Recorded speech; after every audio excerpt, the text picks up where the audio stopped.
think that community is very important.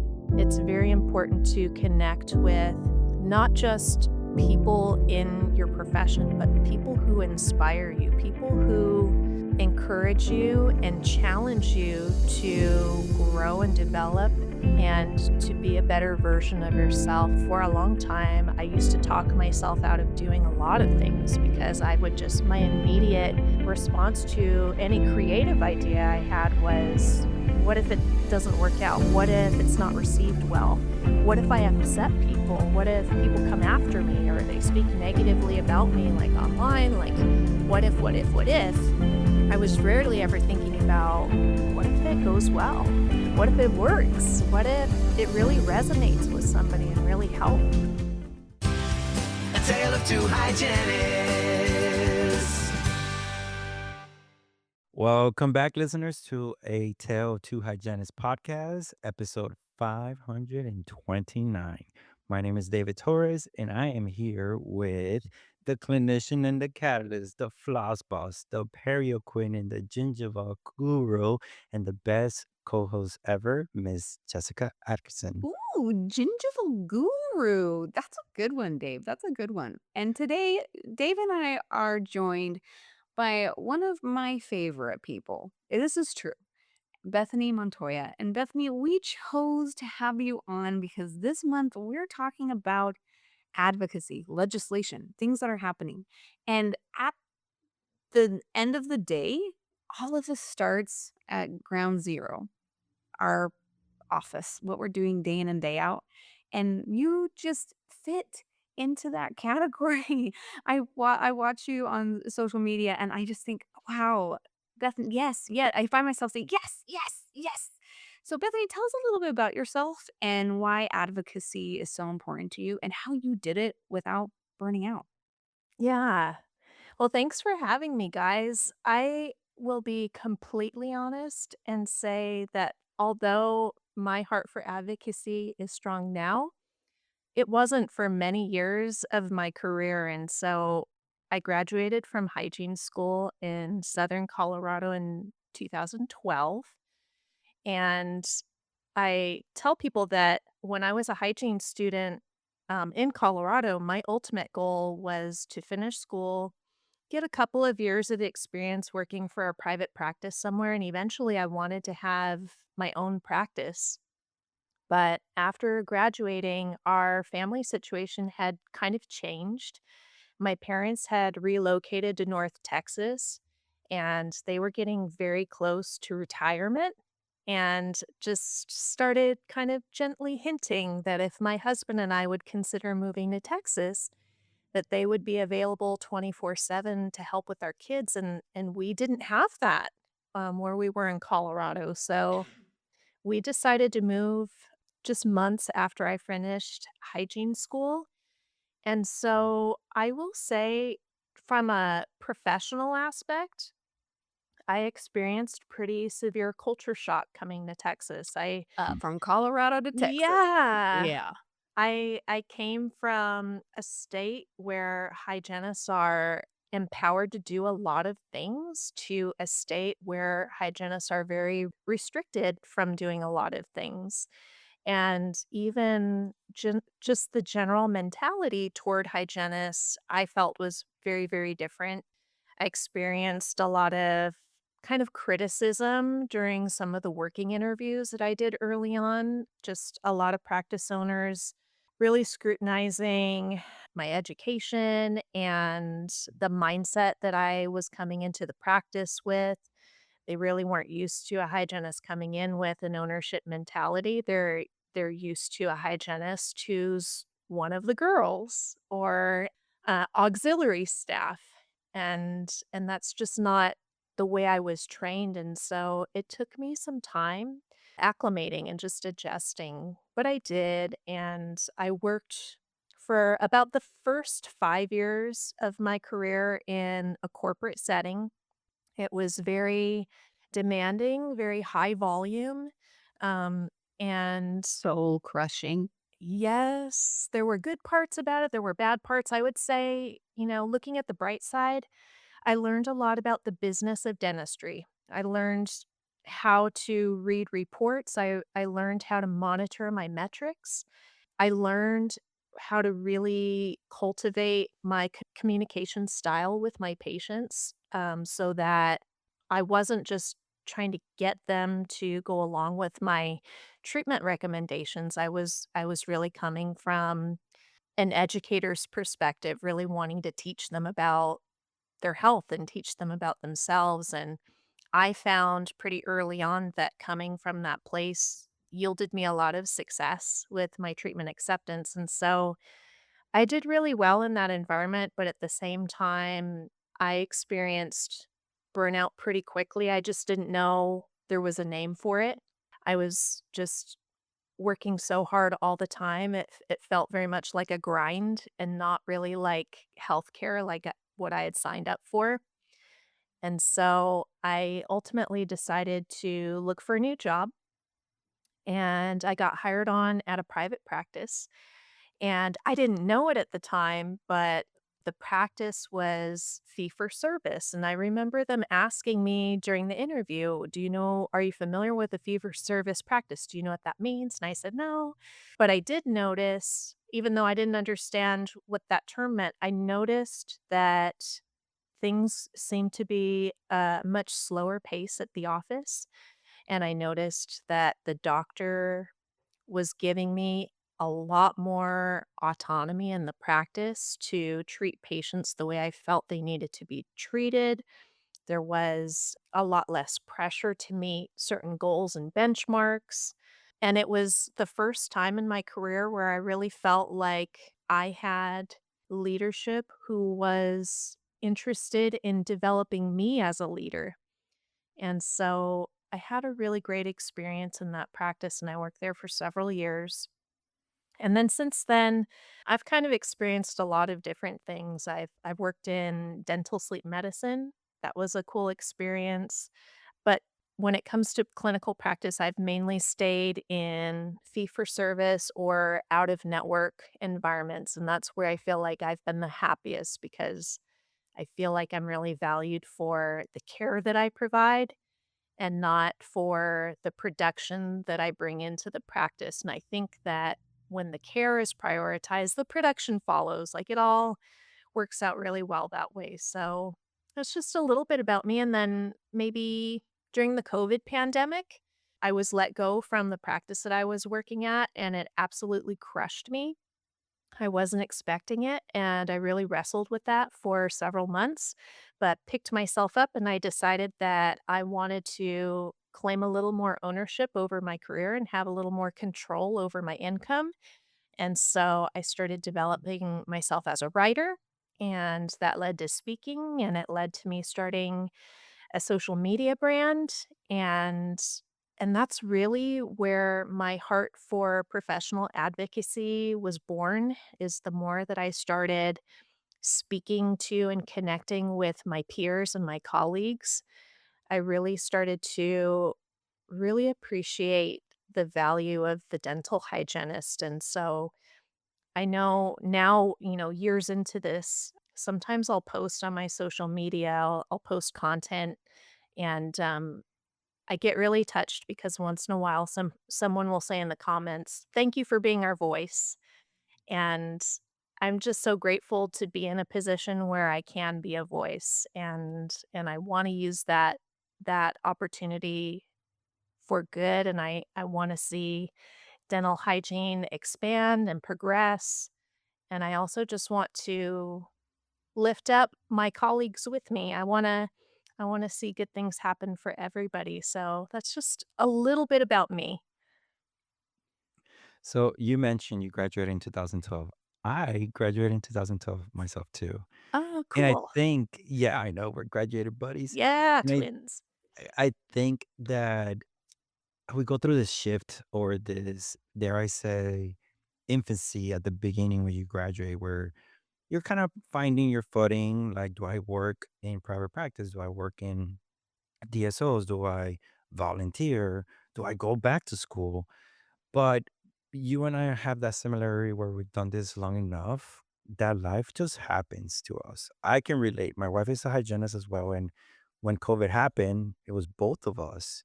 riding the wave of uncertainty where we may not have an income. So what do we do? And I think you develop this, I want to say less, you learn from your lessons, right? Like life happens to you and you level up. You're like, I'm not gonna take this for face value. I'm gonna make a change, be a change, create a change. And if I don't have a solution, I'm gonna come up with one. So how do you speak to that listener that's probably in that stage that, God forbid, they don't have another pandemic. We don't have another pandemic, guys. Everybody knock on wood, right? That we don't have another Head up. another pandemic, right? But they're experiencing, moving. Maybe their spouse is in the military, where they're going to a different state and they're faced with uncertainty or some short-term disability.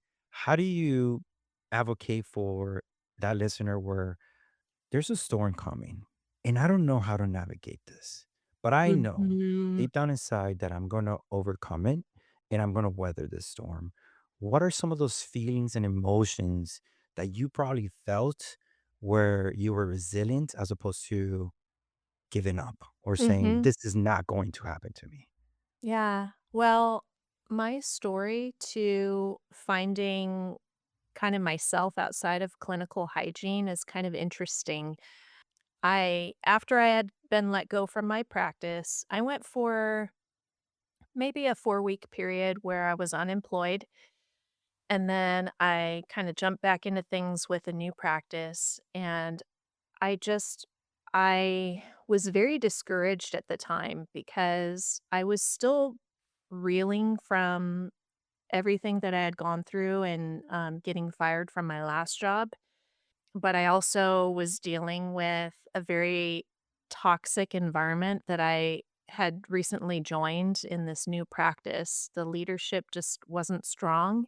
And in fact, one of the doctors at the practice really encouraged a lot of division and discourse between the team members, which just made coming to work every day kind of a nightmare. And so I just continued to kind of spiral into this very dark place. I was deeply depressed. And like many hygienists that I talked to know, I felt very stuck because at the time I had an associate degree in dental hygiene.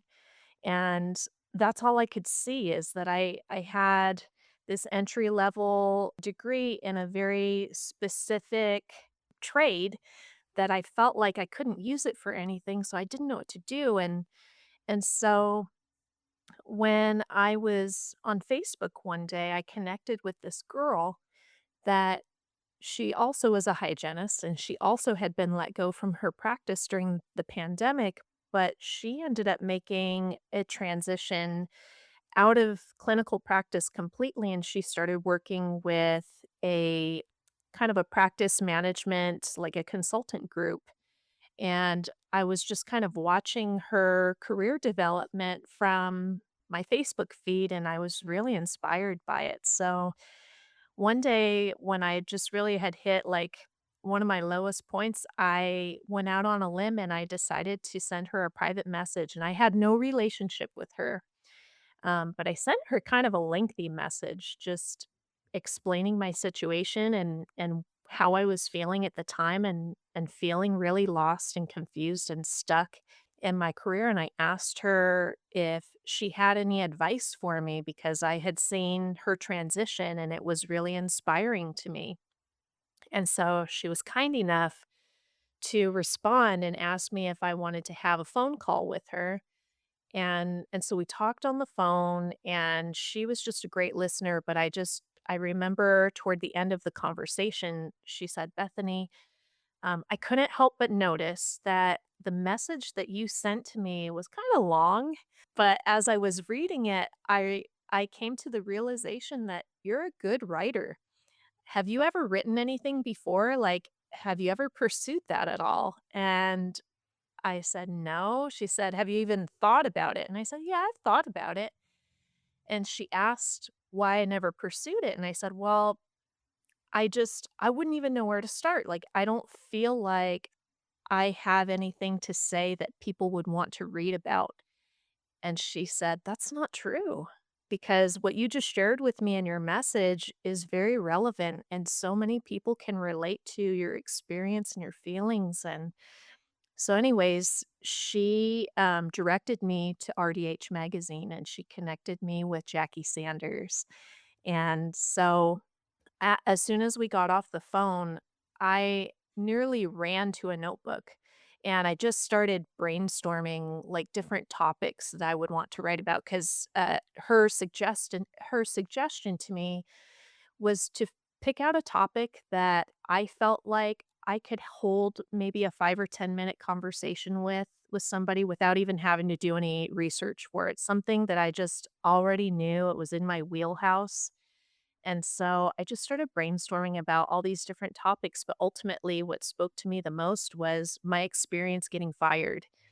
And so that was the first article that I wrote and I sent it to Jackie Sanders and she got back to me pretty quickly and she also said, "Hey, let's have a phone call."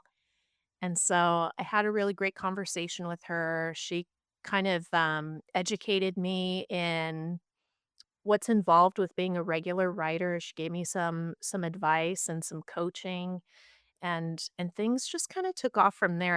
I started writing a whole bunch. I think I was probably submitting at one point I was probably submitting 4 or 5 articles to her a month.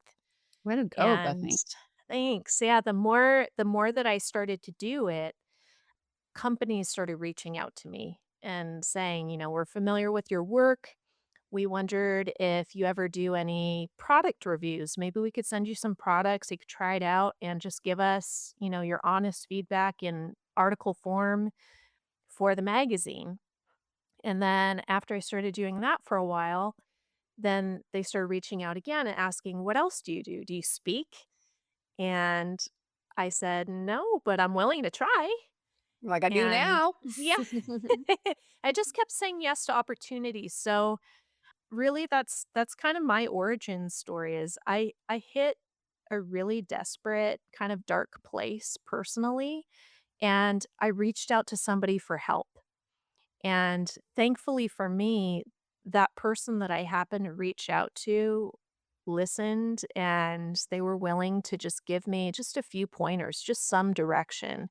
And I kind of ran with things from there. And the cool thing now is I kind of get to pay it forward in a sense because I get a lot of hygienists that reach out to me now, either through email or private message on social media, kind of with the same story like, "Help, what do I do?"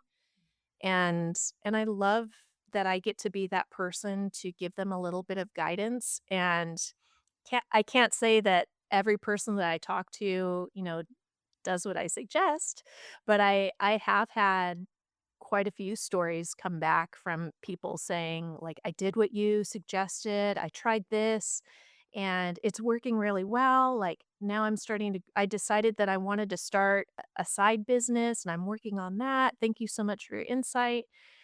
So, it just took a compassionate person in my profession, and that's what I try to be now to my peers.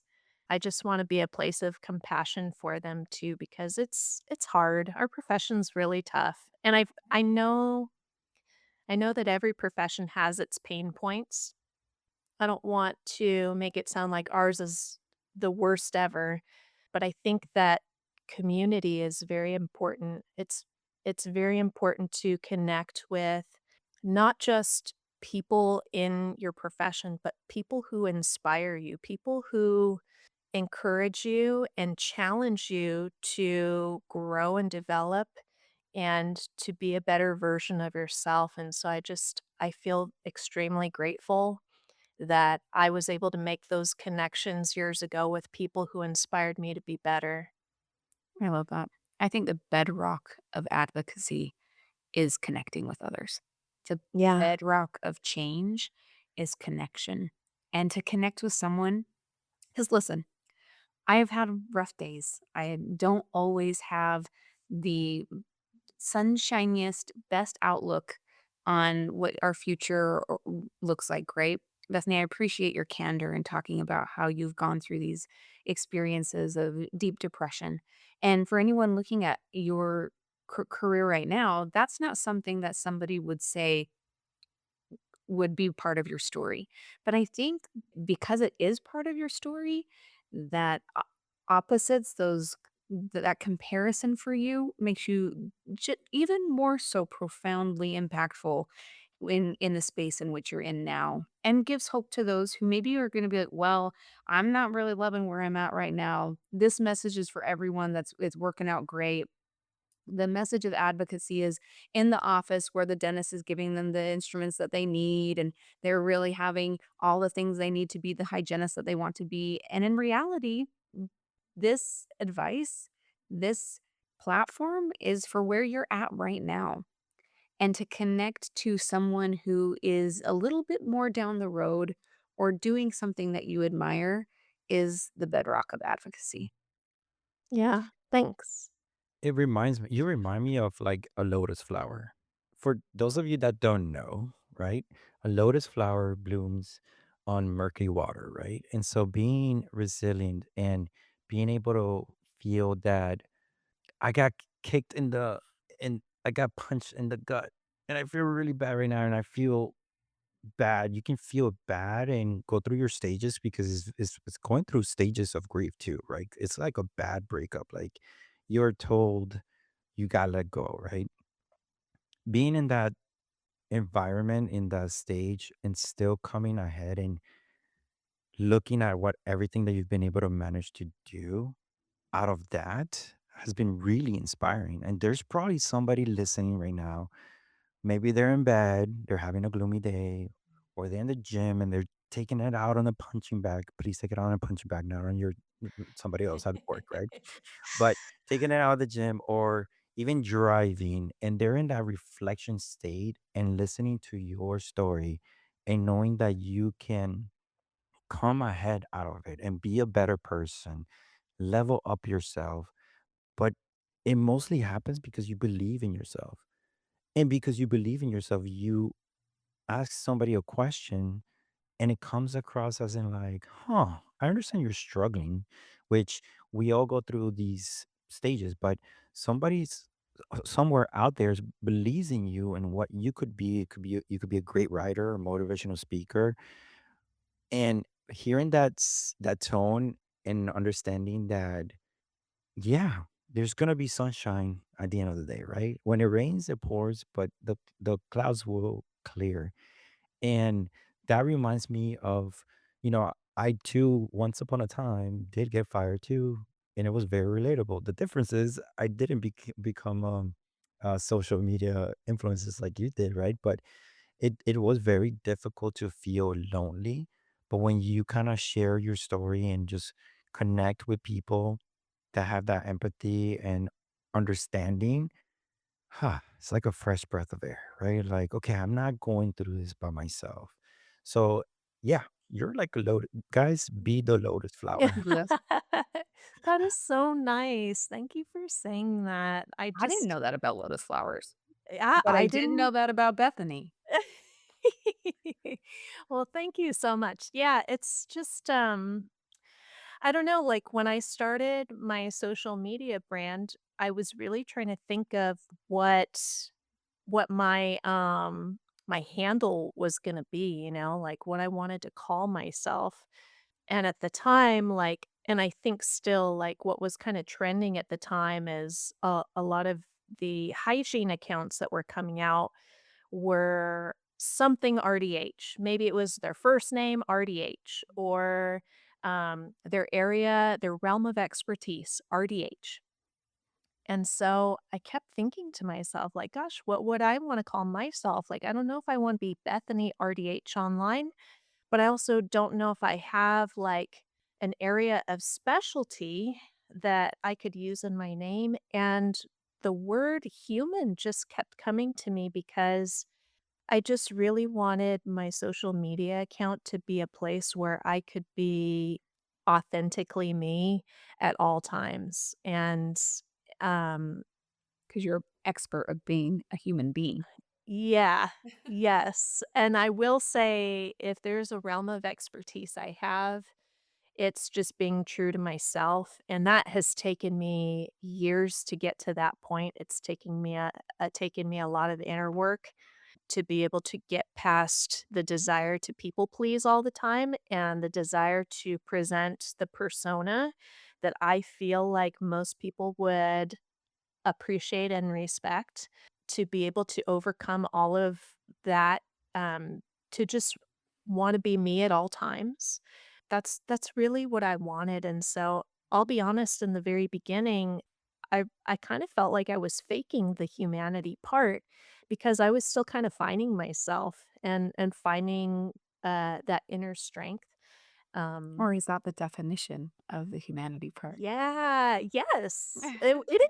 It is, I mean, it was my journey, and my journey's, it's still in progress, like, it's gonna keep going the rest of my life, so, I don't know, like, the longer that my account has been around, I've just really come to appreciate that human part to it because I can just see when I share things about my thoughts or my experiences, I can really see how a lot of times they're pretty universal and a lot of my audience will reach out saying, "Oh my gosh, I'm so glad that you shared that because I went through that too recently and I didn't know how to handle it and your post really encouraged me," or whatever that might be. Like I love the connection and the community that my account has brought and but also, like, to your point, Dave, like, you were kinda talking about, the maybe the fear of branching out or trying new things,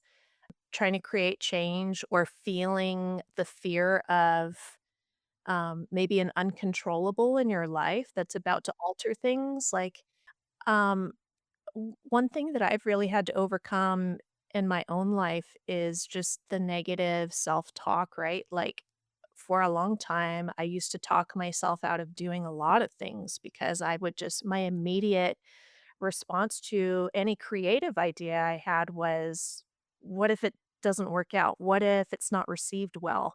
What if I upset people? What if people come after me or they speak negatively about me, like online? Like, what if? I was rarely ever thinking about, what if it goes well? What if it works? What if it really resonates with somebody and really helps? So I I had to change my frame of mind quite a bit in that way, and over time, the more that I just kept clinging to my authenticity, I really have come to find it as a great strength, and now I don't know who else to be at this point, like, I love being me, and I love being around other people who are authentically themselves too, and they're so strong in it, and very comfortable in their own skin, and so, I don't know, like, it's it's a good place to be. Life is not perfect for me, I would never want anyone to think that, and actually, I just recently went through, like, some turmoil in my work life and everything, but it's only for a season. It only lasts for a little bit, and better days are ahead, so pos Butter positivity always. I love that the story isn't that things won't be difficult or things won't challenge you. The story is when you're having a hard time believing in yourself, surround yourself with people who believe in you. When you're going Yes. through a hard time, make sure you are shored by a community. And I think, yeah, at the end of the day, when you're advocating for yourself to not burn out, it's because we cannot do it alone. To avoid burnout means stop trying to do it alone. Yes. Sometimes I feel like, am I the only one who cares about this? And at the end of the day, I'm not the only person who cares about the things that are important to me. So if you're listening out there and you're like, I do care about the future of dental hygiene. I do care about advocating for myself. I am feeling a little doldrum about it. What do I do? Listen to people who are looking for the positivity, listen to people who will give you options and not restrictions. And Mhm. remember that you're not alone, nor can you do it alone. So thank you for listening and thank you for being here, Bethany. Yeah, absolutely. Thanks for having me. And guys, get inspired by the fact that sometimes we have that self-defense mechanism where we're protecting ourselves with the what ifs. but embrace the painful parts. Embrace those hard moments, those storms coming, because I can't think of a person that weathered that storm and weren't better off for it. Just like a muscle, you challenge it, you test it, and you work it. You get stronger by those difficult moments. So, Bethany, thank you for being that strong muscle, that lotus flower, that advocate for all of us. And you're making an impact out there. And for those of you that are listening, that hey, I need to be able to pull on some of that positivity. Bethany is your person. Thank you for Oh, being thank you here. so much. Yeah, I appreciate you guys. That's a wrap on today's episode of A Tale of Two Hygienists podcast. If this conversation made you feel seen, inspired, or even just a little fired up, share it with a fellow hygienist or fellow dental professional. Share it with your neighbors, your friends, share it with everyone. That is how this community grows. Make sure you subscribe, leave us a review, and connect with us on social media so that we can keep on going with this conversation. Remember, your career, your voice, and your story matter here. We're David, And Jessica, and until next time. keep learning, keep laughing, and keep showing up for yourself and for each other.